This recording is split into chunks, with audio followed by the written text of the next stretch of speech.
So hello बच्चों, here is the question, find the mean of the following frequency distribution using step deviation method. तो यहाँ पे हम लोगों को फ्रीक्वेंसी डिस्ट्रीब्यूशन टेबल दिया हुआ है और हम लोगों को यहाँ पे फाइंड आउट करना है इसका mean using step deviation method. तो इसमें हमारा की कॉन्सेप्ट क्या हो जाएगा? तो हमारा की कॉन्सेप्ट हो जाएगा इसमें formula of finding the mean using step deviation method itself. तो वो क्या होता है? A plus sigma F I U I divided by sigma F I into H. यहाँ पे ए एज्यूम्ड वैल्यू हो गया, एफ आई यू आई दोनों को मल्टीप्लाई करने के बाद हमारे पास आएगा और उन दोनों का सम कहलाएगा सिग्मा एफ आई यू आई। और एफ आई मतलब फ्रीक्वेंसी, सिग्मा एफ आई मतलब फ्रीक्वेंसी का सम, और हाइट मतलब दोनों के बीच का, मतलब दोनों क्लास इंटरवल के बीच का जो डिफरेंस आएगा। ठीक है, तो इसको हम लोग अच्छे से समझने के लिए एक बार टेबल को ड्रॉ कर लेते हैं। तो हमारे पास यहाँ पे क्लास दिया हुआ है, क्लास कितना है? 84 to 90, 90 to 96, 96 to 102, 102 to 108, 108 to 114, 114 to 120। ठीक है, ये हमारा क्लास हो गया। और अब हम लोगों को इसका फ्रीक्वेंसी लिखना है। So here we are writing the frequency 15, 22, 20, 18, 20, 25।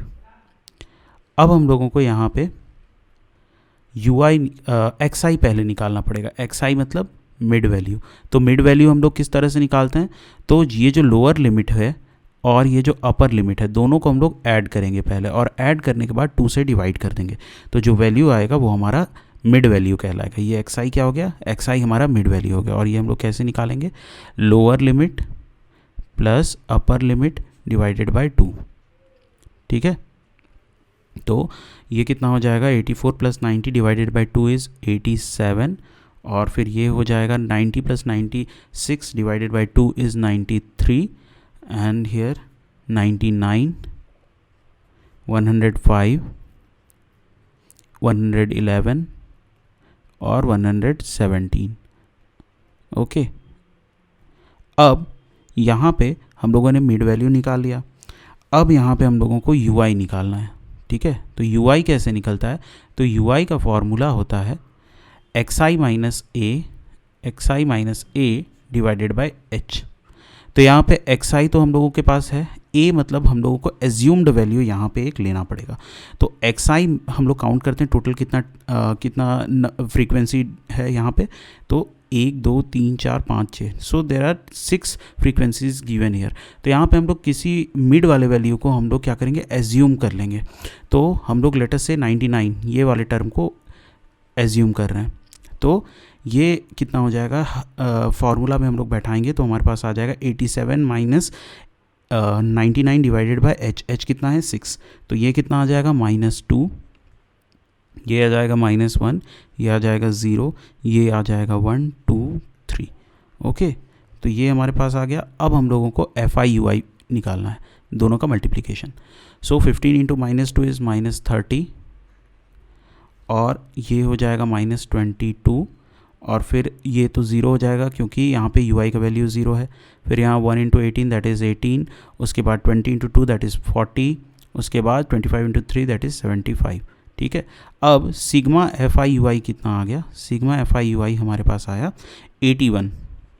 ठीक है, और यहाँ से हमारे पास सिग्मा एफ आई कितना आ गया?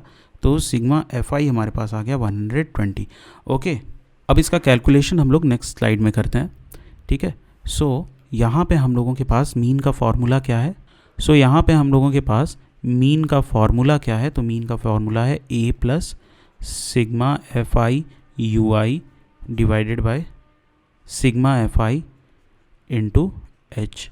तो एज्यूम्ड मीन यहाँ पे कितना हम लोगों ने लिया था? 99 plus sigma F I U I कितना था? 81 डिवाइडेड बाय 120 इंटू 6। और ये कितना आ जाएगा? 99 plus 81 into 6 that is 486 upon 120। So this will come out as 99 plus ये हो जाएगा 4.05। तो हमारे पास फाइनल वैल्यू कितना आ गया 103.05. Okay, so mean of given frequency